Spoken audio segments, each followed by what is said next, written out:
Ever since I was a kid, I've just always loved music. It's been the thing that's always grabbed my heart and captured my heart.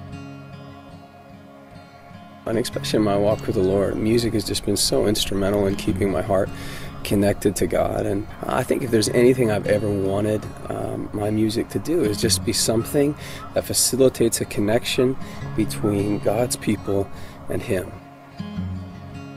The record as a whole, the whole point of it, for me, is just something that people can take, can sit in, and can use these songs to just begin to pour out their hearts to God and feel His heart for them. And the Lord is my shepherd, and I want for nothing. You lead me to water, for you know I'm thirsting. I think one of the hardest questions I've had to answer for myself is, what am I going to do with my pain? Because pain is just a reality of life. I remember going through a really, really dark season when I was flying home from some event, and I was, just thinking of all the places that I've taken my pain, because I'd only recently become aware of it, and I'm like, oh, that season where I checked out in a television series for a week, yeah, that was probably, where I was taking my pain.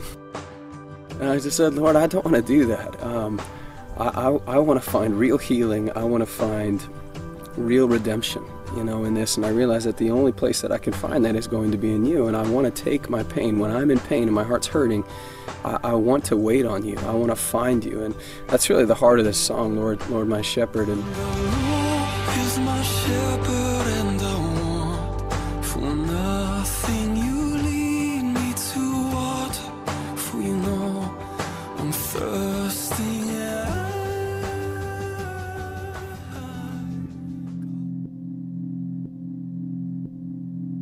The song here just flowed out of a number of experiences with the tangible, heavy, weight of His presence that I've experienced throughout my life. Most notably in corporate worship times where a group of people have gathered and they've just set their hearts on glorifying God. And there's just something so amazing about what happens in those moments. It's literally like heaven is just right there, just, literally touching down on the ground, and you're seeing the activity of our King in people's lives. You're seeing, literally no one's doing ministry, but people's lives are being made whole, and brokenness is, and shame and sin, and everything is being washed away, and you're seeing redemption and light penetrate, and it's just the most beautiful thing on the face of the planet. I can be, a dysfunctional, whacked out mess, and when I step into the presence of God, I can literally feel myself being put back together, being made whole. And that's what this song really is about, and it's just the praise that erupts, in my heart when I see my King doing what He does.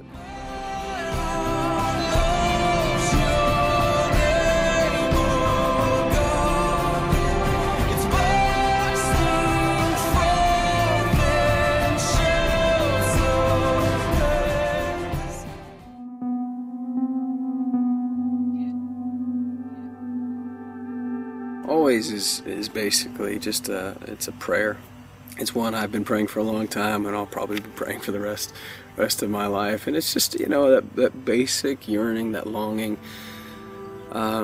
to constantly be aware of His presence, constantly being in place of knowing, feeling, experiencing His love. Because when I'm in those places, it changes how I live. It changes how I parent. It changes how I interact with my wife. It changes my focus when I'm in line at the store. Instead of just getting on and on with my life, it makes me present for people.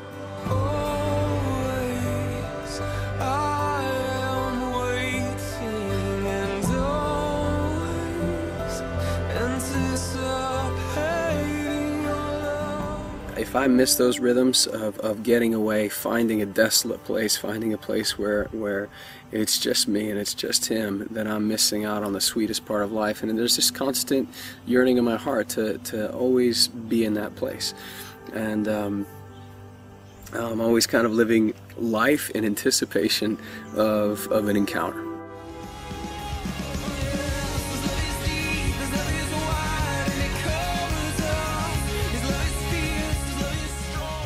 As a songwriter, I'm always grasping. I'm always reaching for language to describe the sheer force of what I'm experiencing, especially during corporate encounters with God. And just recently, during a lot of our corporate encounters in the church I'm at, I remember during one of those times I was just writing just descriptors of what His love is and what His love is like, and the old G.K. Chesterton quote kind of popped into my head, and just on the furious love of God, and I just began to meditate on that, and the more I meditated, the more I'm like, wow, that is a really apt descriptor of His love. It's a little out of the box. It has to be understood within the context of love, you know, definitely not anger, but His love, the force of His love. I mean, there's a fury to it in the best sense of the word, you know, that's indescribable.